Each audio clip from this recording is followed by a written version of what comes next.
여러분, 하나님께 인정받고 칭찬받는 신앙생활을 하기 원하십니까? 하나님께 인정받고 칭찬받는 신앙생활을 위해서는 하나님을 향하여 바른 자세를 가져야 합니다. 그걸 보고 우리는 대신관이라 합니다. 하나님과의 바른 관계, 하나님을 향하여 바른 자세를 갖는 것, 신앙생활의 기본입니다. 그런데 하나님을 향하여 바른 자세를 가지려면 우리가 믿는 하나님이 어떤 분이신지에 대하여 바르게 알아야 합니다. 하나님이 어떤 분이신지를 모르면 바르게 하나님을 섬길 수가 없지요. 우리 신앙생활은요, 아는 만큼 하나님을 믿어요. 믿는 만큼 순종해요. 순종하는 만큼 하나님의 놀라운 은혜를 경험하고 누리게 됩니다. 그래서 신앙생활의 기본은요, 하나님을 바르게 알고 바르게 믿는 거예요. 근데 문제는 우리가 이 세상 사는 동안 평생을 하나님에 대하여 공부해도 하나님에 대해서는 다 알 수 없을 정도로 우리가 믿는 하나님은 크신 분이라는 사실이에요. 우리의 짧은 지식과 경험과 우리의 상식을 가지고 하나님을 다 알아낸다는 건 불가능합니다. 그런데 많은 분들이 자기의 짧은 식견을 가지고 마치 하나님을 다 아는 것처럼 너무 쉽게 하나님에 대하여 판단하고 하나님에 대하여 말하는 경우들도 보게 돼요. 어리석음입니다. 저는 신앙생활 한 지가 약 40년 되어가는 것 같아요. 그 중간에 신학을 했고요. 교육전도사부터 시작한다면 목회 현장에 있은 지가 약 30여 년 다 돼가네요.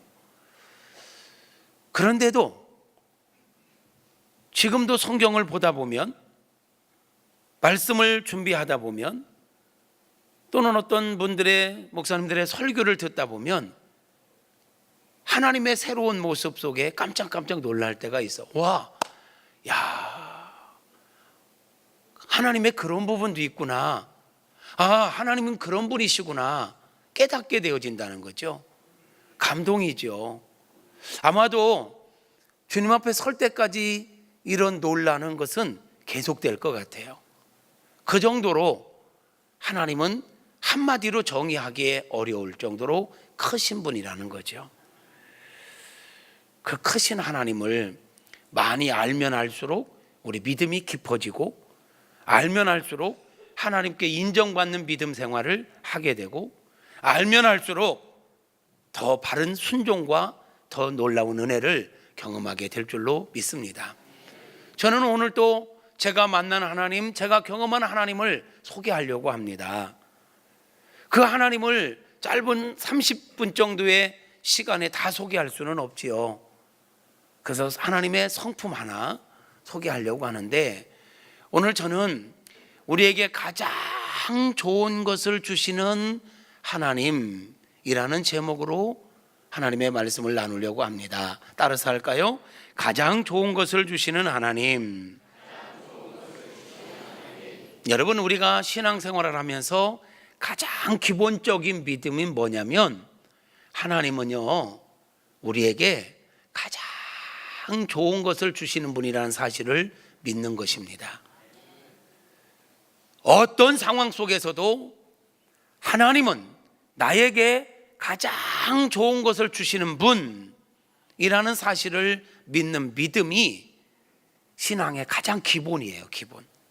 이 믿음이 견고하면 흔들리지 않습니다.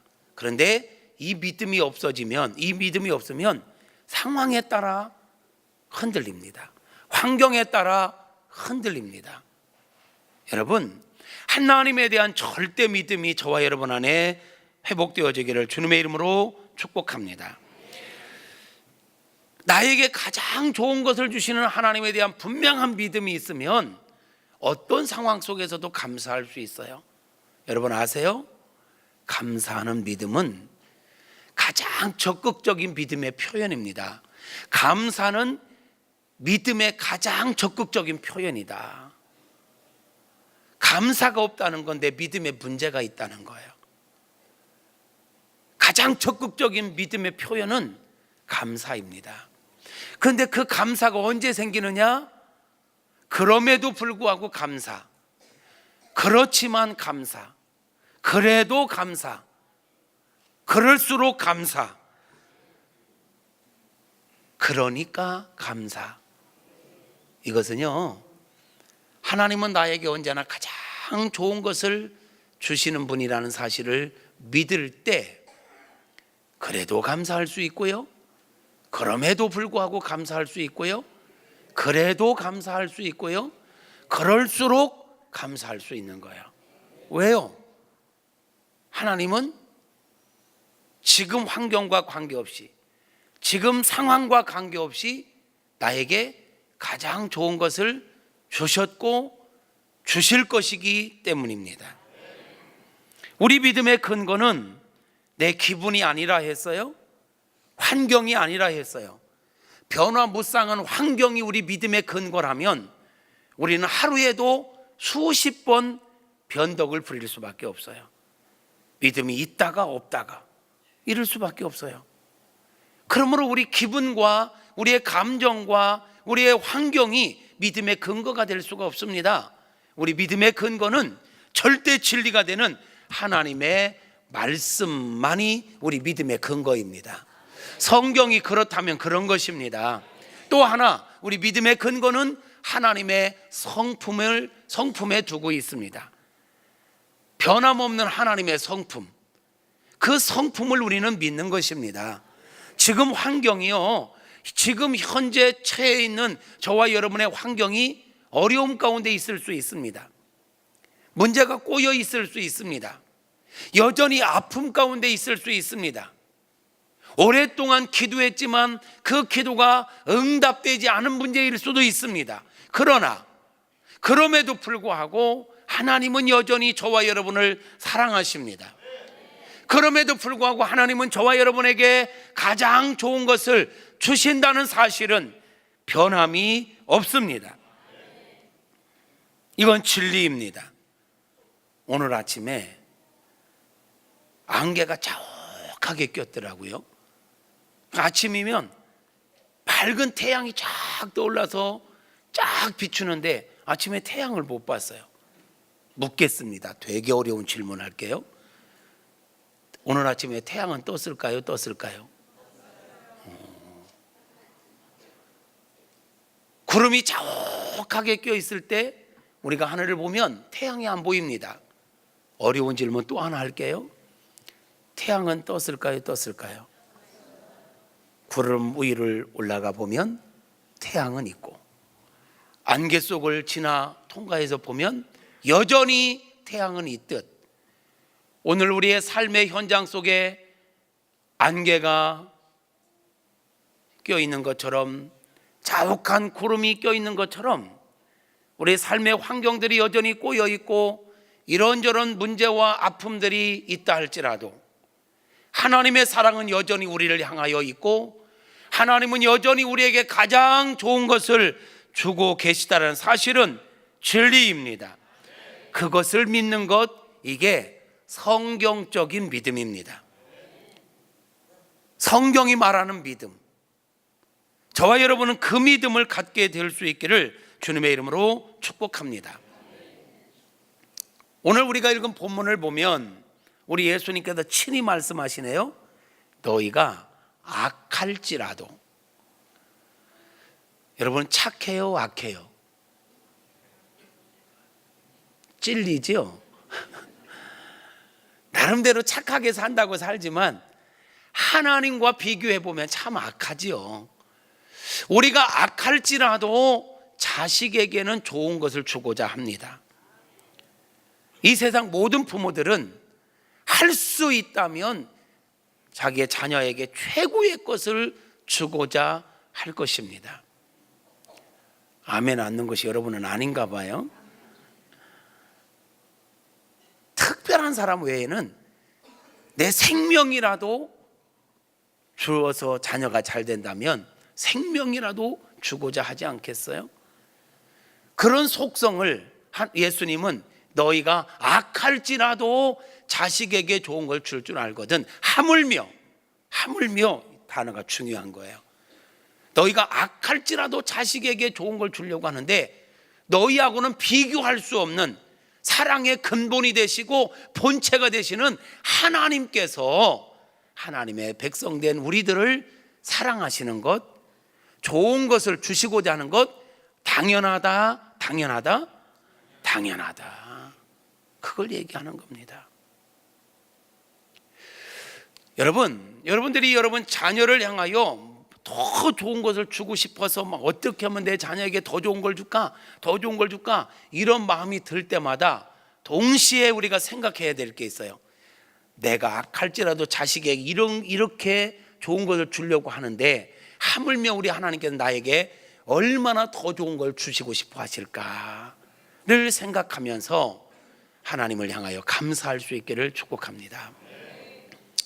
하나님 우리에게 아무리 많은 사랑을 주셔도요, 폭포수 같은 은혜를 주셔도요, 우리가 그 사랑을 받지 않으면, 그런 은혜와 사랑이 내게 향해 있다는 것을 깨닫지 않으면 소용이 없습니다. 자주 이야기하지만 이 컵의 이 뚜껑을 닫고 여기에 물을 부으려고 하면 한 방울도 들어가지 않습니다. 우리가 우리 자녀들에게 아무리 좋은 것을 주려고 해도 자녀들이 받아들이지 않으면 어쩔 수가 없습니다. 부모들이 자녀들을 위해서 때로는 자녀들이 싫은 것을 시키기도 합니다. 어릴 때 씻어라, 공부해라, 양치하고 자라, 그렇게 하면 안 된다, 바른 생활 습관을 가져라, 이런 이야기를 할 때 여러분 자녀가 미워서 자녀를 괴롭히려고 그런 말씀을 하십니까? 자녀 잘 되라고 그런 말씀을 하십니까? 저하고 똑같군요. 근데 자녀들이 그런 부모님의 말씀을 잔소리다, 듣기 싫어, 엄마는 왜 나만 보면 이렇게 잔소리하는 거예요? 하고 듣지 않으면 어쩔 수가 없는 거예요. 하나님께서 우리에게 이렇게 살아야 된다, 이런 건 하지 마라, 이렇게 해라 말씀하시는 것은 우리를 위해서라는 사실입니다. 그러나 우리가 그것을 받아들이지 않으면, 목회자도 마찬가지지요. 이렇게 합시다, 예배합시다, 바르게 예배합시다, 기도합시다, 아멘 합시다, 할렐루야 하는 것은 어찌하든 우리가 바른 신앙으로 하나님을 영화롭게 하고 하나님의 은혜를 누리자 함이지 괴롭히고자 함이 아니란 말이죠. 이것을 알고 우리가 깨닫고 받아들이는 것, 아무리 좋은 걸 주어도 받아들이지 않으면 소용이 없어요.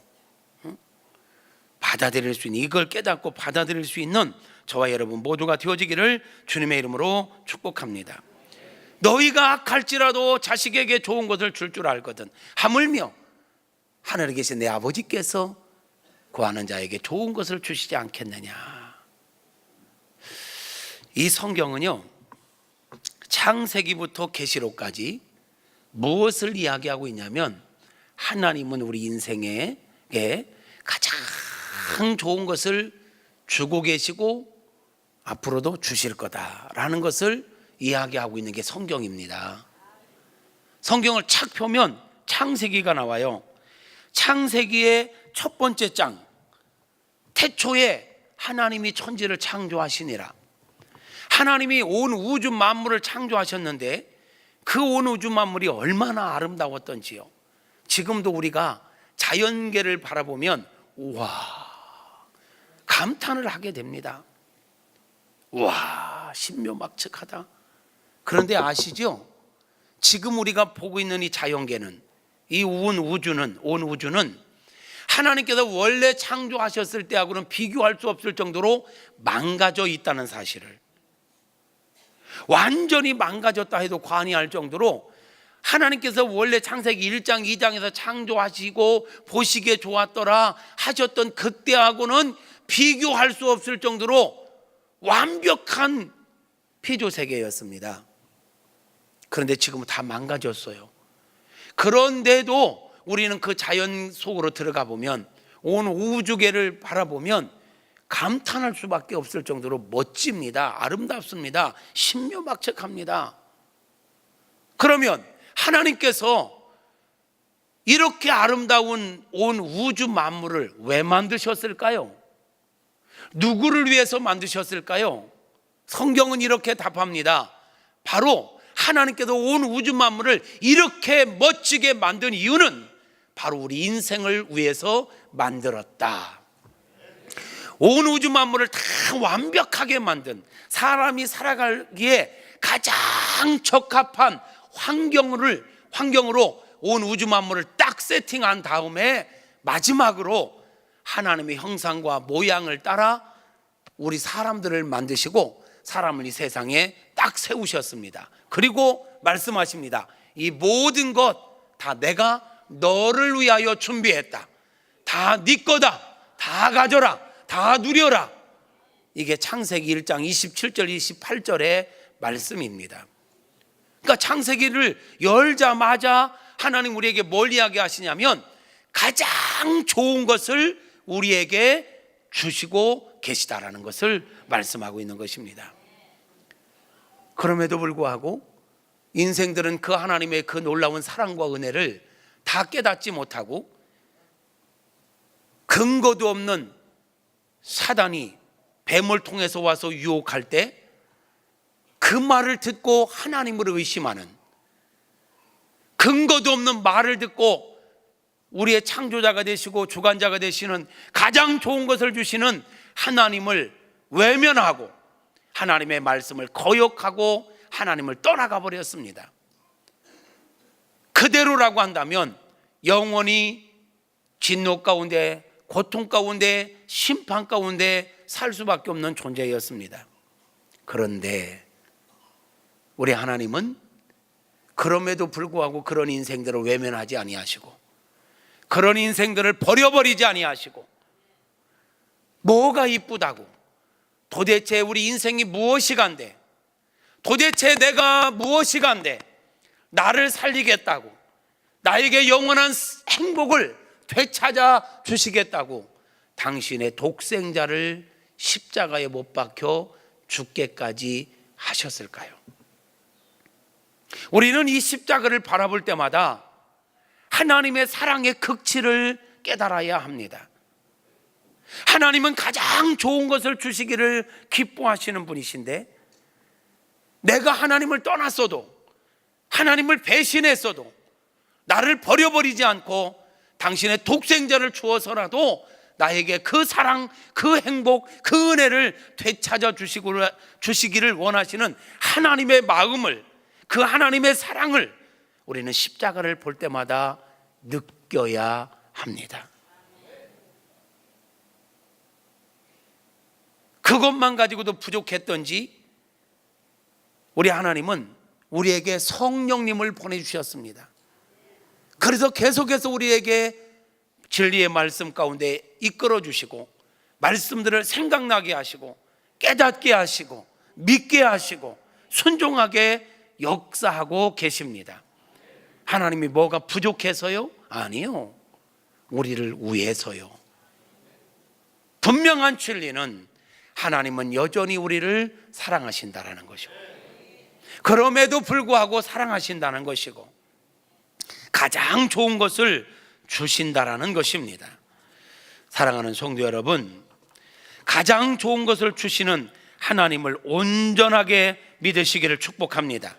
그리고 그 하나님을 믿고 기도하는, 기도의 삶을 살아가는 저와 여러분이 되어질 수 있기를 주님의 이름으로 축복합니다.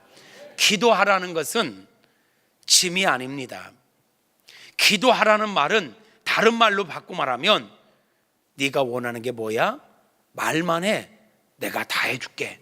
말만 해. 내가 도와줄게. 내가 책임져 줄게. 이 말입니다. 기도하라는 것은 짐이 아닙니다. 부담이 아닙니다.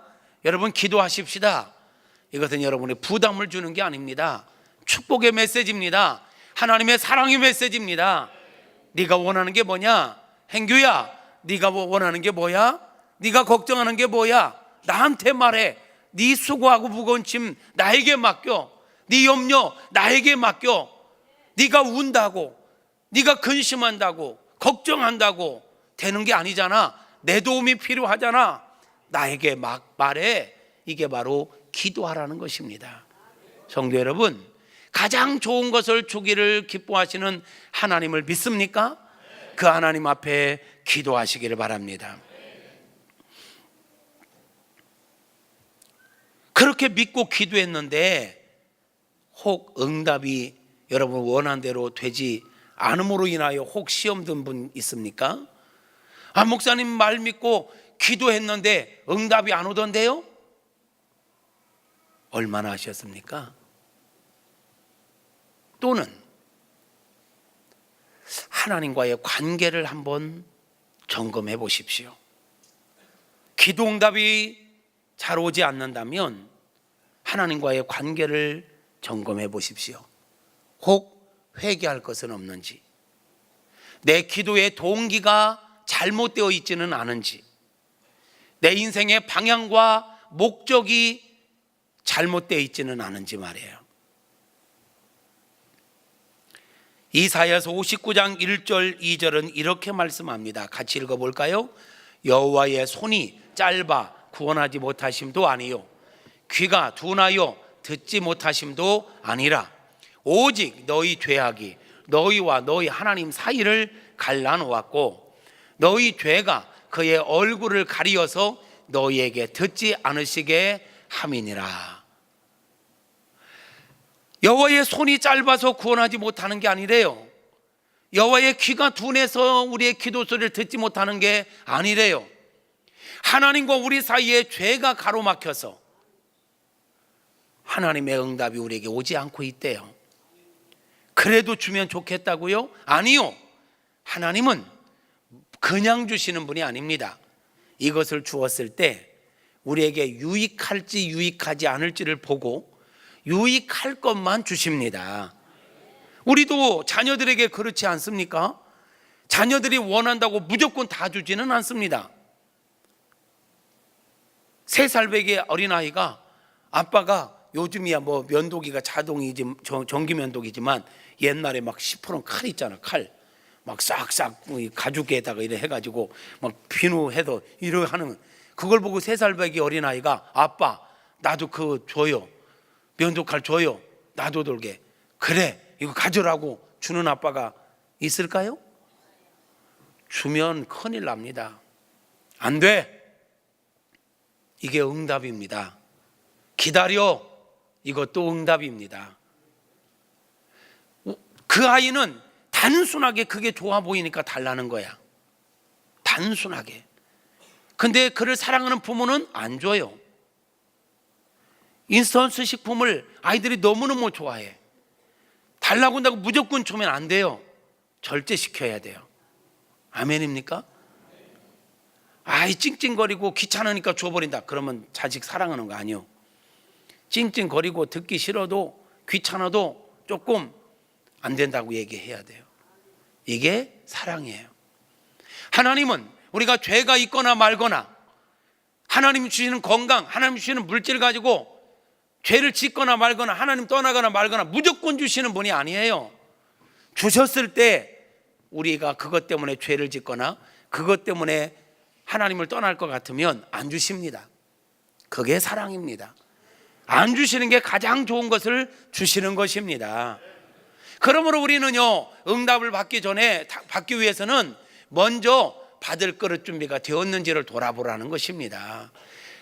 하나님의 능력이 없어서가 아니에요. 귀가 둔해서가 아니에요. 그릇 준비가 안 되어 있기 때문인 것입니다.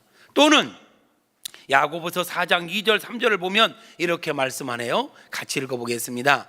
너희는 욕심을 내어도 얻지 못하여 살인하며 시기하여도 능히 취하지 못하므로 다투고 싸우는도다. 너희가 얻지 못함은 구하지 아니하기 때문이요, 구하여도 받지 못함은 정력으로 쓰려고 잘못 구하기 때문이라. 구하지 않기 때문에 응답을 못 받는 거고, 구하여도 응답받지 못한 건 때로 정력으로 쓰려고 잘못된 기도의 동기를 가지고 기도하기 때문에 응답받지 못하는 것이라고 말씀하고 있습니다.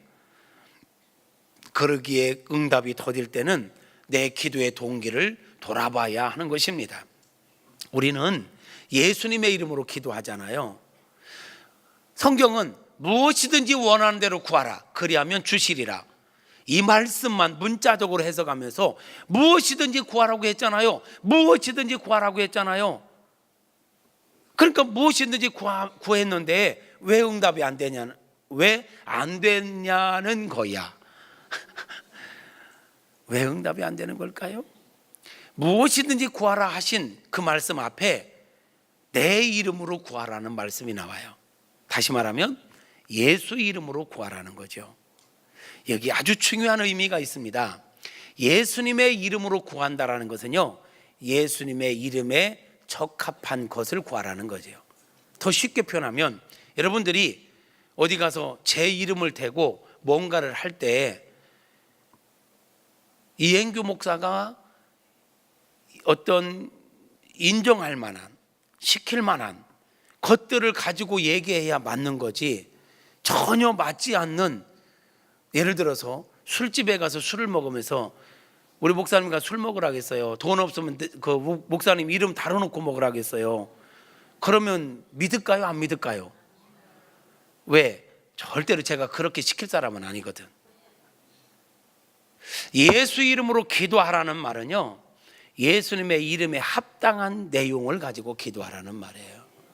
무엇이든지 기도하라고 했다고 해서 예수님의 뜻에 합당하지 않은, 예수님의 이름에 합당하지 않은 것까지 기도하라는 얘기가 아닌 것입니다. 그러므로 너희가 구하여도 얻지 못하면 정욕으로 쓰려고 잘못 구함이라 라고 말씀하고 있는 것입니다.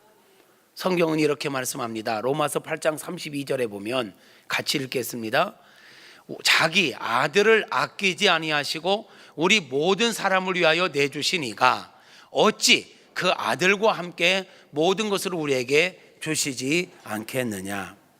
아들까지 주신 하나님, 우리를 위해서 아들까지 주셨는데 더 이상 뭐가 아까워? 가장 귀한 아들까지 주셨는데 뭘 아까워서 안 줄 게 뭐가 있겠어요? 아까워서 주시지 않는 게 아니에요. 전능함이 없어서, 능력이 없어서 못 주시는 게 아니에요.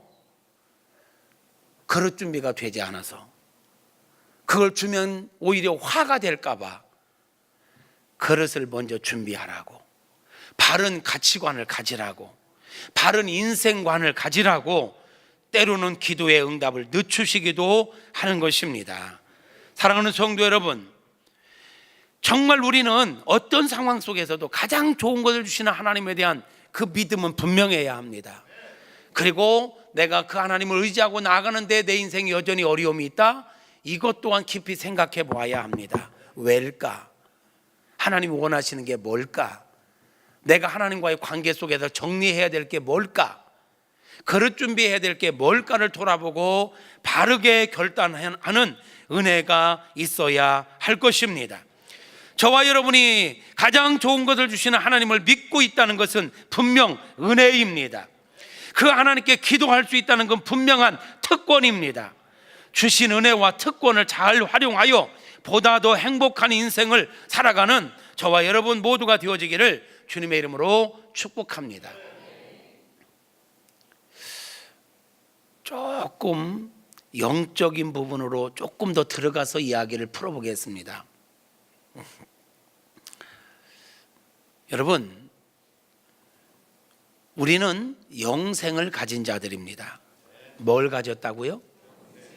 영생을 가졌다는 말은 다시 말하면 영원한 생명을 가졌다는 말입니다.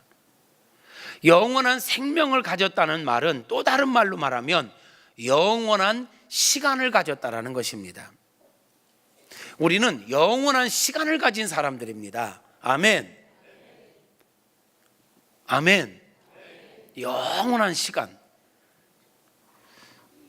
그러므로 우리는 이 세상의, 지난주에 말씀을 나눴죠. 이 세상의 삶은 쏜살같이 지나간다. 안개와 같다. 소낙비와 같다. 경점 하나와 같다. 이 세상의 삶이 다가 아닙니다. 우리 신앙, 우리의 인생을 말이죠, 이 세상 것에 국한시켜서 이 세상적인 관점으로만 이해하고 해석하려고 하면 이해 안 되는 게 너무 많이 있습니다. 우리는 우리 인생을 영원한 시간대에서 보아야 이해할 수 있는 게 너무 많습니다. 근데 많은 분들이 영원한 시간대로 영적인 관점에서 보지 않고 세상적인 관점에서 세상의 시간에 국한시켜서 인생을 해석하려고 하니까 이해 안 되는 게 너무 많은 거예요. 성경도 이해 안 돼요. 예를 들면 이런 거죠. 보세요, 여러분. 믿음을 지키다가 순교하는 분들이 많습니다.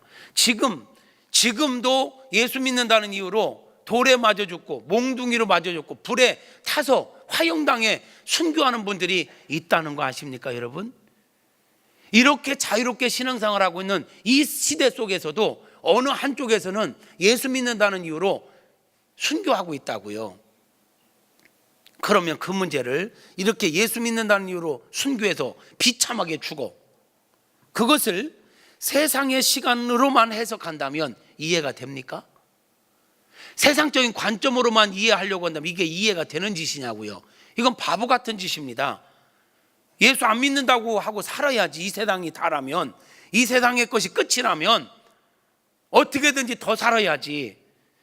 뭐 났다고 믿음 지키다가 맞아 죽고 창에 찔려 죽고 목에 목베임 맞아 죽고 불에 타 죽느냔 말이에요. 이 바보 같은 짓을 왜 하냔 말이에요.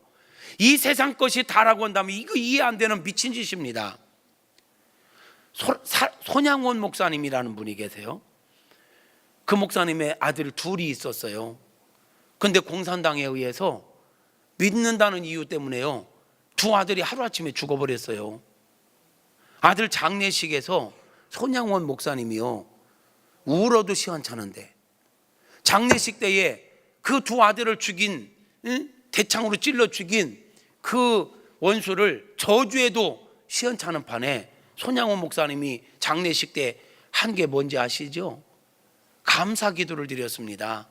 10가지의 감사 기도를. 이건 미친 짓 아닙니까? 이 세상이 끝이라면 아들이 죽었는데 뭐가 감사해? 믿는다는 이유 때문에 아들이 찔려 죽음을 당했는데 하나님을 저주할 수도 있고, 하나님 가장 좋은 걸 주신다더니 믿음을 지킨 결과가 이겁니까? 하고 따질 수도 있는데, 손양훈 목사님은 감사해요. 하나님 감사합니다. 한 명의 아들이 순교당하는 것도 감사한데 2명씩이나 순교자의 반열에 서게 하시니 감사합니다. 영원이라는 시간대에서 해석하지 않으면 이해할 수 없는 모습이죠. 우리 아들이 미국으로 유학 가려고 했는데 미국보다 훨씬 좋은 천국으로 데려가시니 감사합니다. 이게 손양원 목사님이 장례식에서 기도한 감사 제목이에요. 이게 영원이라는 시간대로 보지 않으면, 세상에 국한된 시간으로 이것을 해석하려면 이건 말도 안 되는 것입니다. 그런데 영원이라는 시간대로 이걸 본다면 충분히 이해할 수 있습니다. 이 땅에서는 비록 고난으로 끝나고, 이 땅에서는 비록 실패로 끝나고, 이 땅에서는 비록 비참하게 죽는 것으로 끝난 것 같지만 그건 끝이 아닙니다. 영원을 사는 우리의 입장에서 볼 땐 그거는 하나의 씨앗입니다. 축복의 씨앗입니다. 오히려 그 씨앗이 세상 그 무엇하고도 바꿀 수 없는 영원한 축복의 씨앗이 되어 영생 복락을 누리게 되는 것입니다. 영원한 세상 속에서 그 무엇하고도 바꿀 수 없는 칭찬거리, 상급거리가 되는 것입니다. 할렐루야. 그래서 우리 믿음의 사람들은요, 인생을 짧게 보면 안 되는 것입니다. 눈앞에 있는 것만 가지고 판단하면 안 되는 것입니다. 좀 넓게 보고 깊게 보고 멀리 보는 게 우리 믿음의 사람들이 가져야 될 삶의 태도이고 시각입니다. 그것을 깨닫게 되는 은혜가 있게 되어지기를 주님의 이름으로 축복합니다. 우리가 생각하는 좋은 것은요, 하나님 가장 좋은 걸 주신다고 했는데, 우리가 생각하는 좋은 것은 아픈 사람은 고침받는 것일 것이고, 죽어가는 사람은 다 더 살아나는 것일 것이고, 우리 고3 학생들은 원하는 대학에 떡하니 붙는 것이고, 무엇을 원하든지 기도하든지 기도가 그대로 응답되는 게 우리가 생각하는 좋은 것일 것입니다. 그런데 우리가 살아보지만, 우리가 신앙생활하고 있지만 만사가 다 그렇게 되는 것만은 아니잖아요. 아픈 사람을 기도했는데 치유되는 게 아니라 죽을 수도 있습니다. 좋은 대학을 위해서 그렇게 기도했는데 똑 떨어질 수도 있습니다. 그런데도 하나님은 나에게 가장 좋은 것을 주시는 분이라고 고백해야 되느냐고요? 고백해야 됩니다. 왜냐하면 그게 진리이기 때문에 그렇습니다. 짧은 시간대로 보면 이해 안 되는 이야기입니다. 아니, 대학 떨어지는 게 뭐가 감사한 일이고 뭐가 가장 좋은 것입니까? 인생 새옹지마라는 말도 있어요. 말이 나갔을 때는 안 좋았어. 근데 이놈이 나가서 새끼를 갖고 들은 거, 오메 나간 게 잘 됐네, 그래. 근데 들은 그 새끼 갖고 놀다가 자식이 또 다리가 부러졌어. 그놈 안 들어오는 게 좋을 뻔했네, 이래. 세상사 그 눈앞에 있는 것만 갖고 보면요, 뭐가 복이고 뭐가 좋은 거고 뭐가 나쁜 건지 이해가 안 돼요. 좋았던 게 화가 될 수도 있고 화가 좋았던 게 될 수도 있지 않습니까? 여러분, 그러므로 우리 인생에 떨어지는, 대학에 떨어지는, 이거 자꾸 떨어지는 걸 예를 들면 이상한가? 붙는 걸로 예를 들을까? 아니, 그래도 떨어져서 슬펐는데 그 떨어진 것 때문에 유익한 경우도 얼마나 많아요. 아, 경험을 안 해보셨구나. 그런 일들은요, 비일비재합니다. 이런 일들은 비일비재합니다. 그러므로 우리는요, 내가 원하는 대로 됐든 안 됐든 하나님은 나에게 가장 좋은 것을 주시는 분이라는 사실을 절대 믿어야 합니다. 그리고 시간이 지나 보면 압니다. 내 믿음이 결코 헛되지 않았다는 사실을. 그러므로 인생을 짧게 보지 말고 길게 보고, 짧게 보면서 호들갑 떨다가 나중에 하나님의 더 놀라운 은혜가 드러나면 그때 무슨 말을 할 거냐고. 인생을 너무 짧은 한 가지만 가지고 호들갑 떨지 말고 하나님을 기대함으로 여유를 가지십시오. 하나님을 기대함으로 감사하십시오. 하나님을 기대함으로 인내하십시오. 하나님을 기대함으로 믿음으로 반응할 수 있기를 주님의 이름으로 축복합니다. 우리 신앙생활의 기본은 가장 좋은 것을 주시는 하나님을 믿는 것입니다. 그 믿음을 가지고 기도하시고, 그 믿음을 가지고 인내하시고, 그 믿음을 가지고 순종하시고, 그 믿음을 가지고 헌신하며 살아가는 것, 이게 성경적인 믿음입니다. 이 믿음을 가지고 승리하는 저와 여러분 모두가 되어지기를 주님의 이름으로 축복합니다.